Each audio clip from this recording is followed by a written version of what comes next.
C'è un atleta sul palco, deve accendere la torcia, ma è un pasticcione, fa tutto in marcia. Corre di lato, saluta la folla, ma sbaglia la media, si spegne la fiamma, chiede una torcia, è urgente, è importante.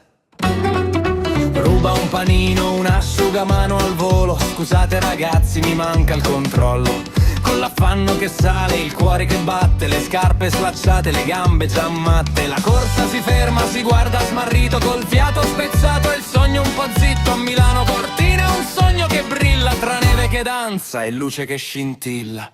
E a Napoli col Vesuvio che fuma, la passione è un fuoco che mai si consuma. Rimane l'atleta col cuore in gola, ma è vero campione